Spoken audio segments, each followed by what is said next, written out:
नमस्ते। आज के इस खास विश्लेषण में हम सीधे उस ज़मीनी हकीकत पर बात करेंगे जो अक्सर हेडलाइंस के पीछे छुप जाती है।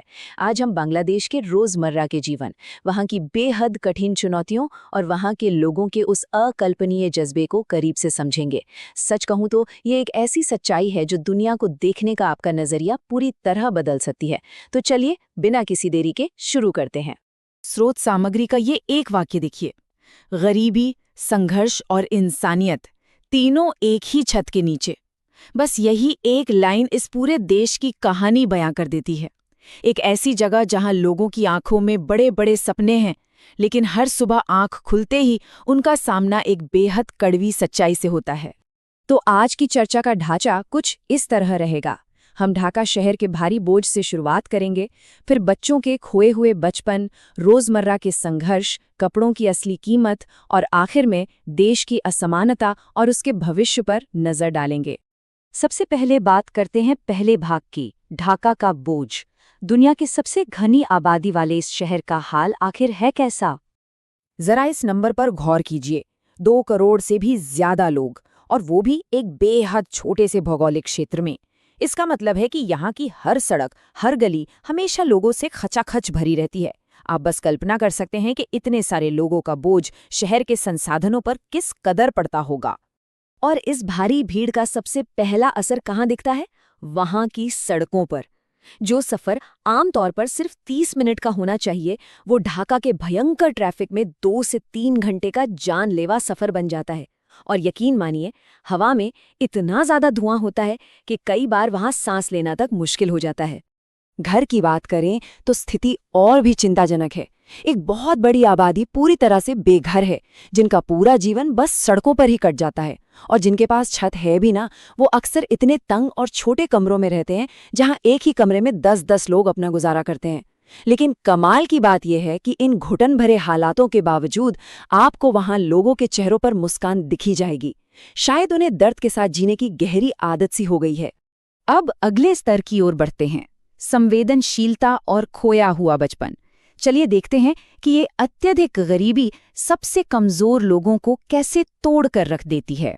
डेटा बताता है कि 2025 तक देश की गरीबी दर 18% के पार जा सकती है। और इसकी सबसे भारी कीमत कौन चुका रहा है? वहाँ के बच्चे। उनके लिए स्कूल जाना किसी सपने जैसा है। उनका बचपन या तो कचरे के ढेरों में चीजें तलाशने में, कारखानों की भीषण मजदूरी में या फिर सड़कों पर भीख मांगते हुए गुजर जाता है। और इसी भयानक गरीबी का एक और बहुत ही स्याह पहलू है, कंडापारा और दौलतदिया जैसे इलाके। इन्हें दक्षिणी एशिया के सबसे बड़े रेड लाइट जिलों के रूप में जाना जाता है। स्रोत के अनुसार अगर हम इसके पीछे के कारणों को तटस्थ होकर देखें, तो ये महिलाएं या नाबालिग अपनी मर्जी से इस दलदल में नहीं उतरते। अत्यधिक गरीबी, धोखा और प्यार के झूठे वादों का जाल उन्हें यहाँ धकेलता है। ये एक ऐसा अवैध उद्योग है जो हजारों लोगों की मजबूरी पर टिका हुआ है। अब बात करते हैं तीसरे हिस्से की, रोजमर्रा का संघर्ष, जहां आम नागरिक के लिए खाना और सफर करना भी एक जंग के बराबर है। दैनिक जीवन की एक बड़ी ही अजीब विडंबना देखिए। सड़कों पर जो खाना मिलता है उसे गंदे तेल और अक्सर नाले के पानी का इस्तेमाल करके पकाया जाता है। अगर कोई बाहरी व्यक्ति इसे खा ले तो उसे फूड पॉइजनिंग होने का 50% तक जोखिम रहता है। लेकिन स्थानीय लोग इसे हर दिन खाते हैं। क्यों? क्योंकि ये बेहद सस्ता है और इससे पेट भर जाता है। ये उनकी कोई पसंद नहीं है, बल्कि महज जिंदा रहने की मजबूरी है। ठीक यही मजबूरी आपको वहां के परिवहन में भी दिखेगी। खासकर त्योहारों के समय लाखों लोग सुरक्षित यात्रा का खर्च नहीं उठा पाते। टिकटों की भारी कमी होती है। नतीजा, लोग अपनी जान हथेली पर रखकर ट्रेनों की छतों, दरवाजों और यहाँ तक कि इंजनों पर लटक कर सफर करते हैं। हर साल भयानक हादसे होते हैं, लेकिन सुरक्षित और सस्ता विकल्प न होने के कारण लोग ये जोखिम उठाने को मजबूर हैं। इस रोजमर्रा की जद्दोजहद से निकलकर अब उस उद्योग की बात करते हैं जो असल में इस देश की अर्थव्यवस्था को चला रहा है, टेक्सटाइल यानी कपड़े का उद्योग।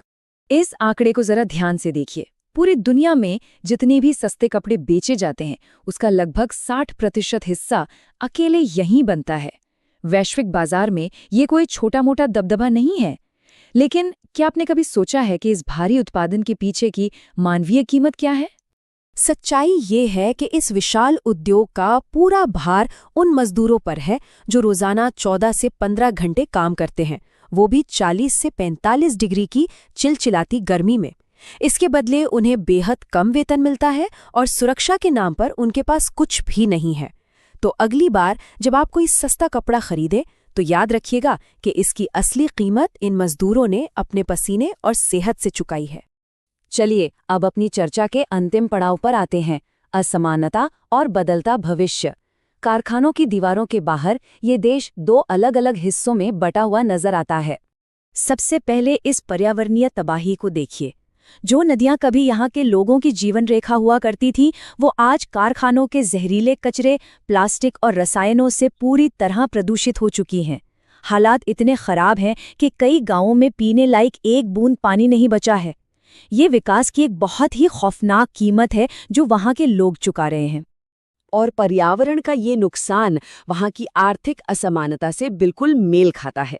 ढाका में एक तरफ आपको आलीशान लग्जरी कारें, महंगी तकनीक और विशाल बंगले दिखेंगे, तो ठीक सड़क के दूसरी तरफ पूर्ण अभाव और ऐसे लोग जो एक वक्त की रोटी के लिए भी तरस रहे हैं।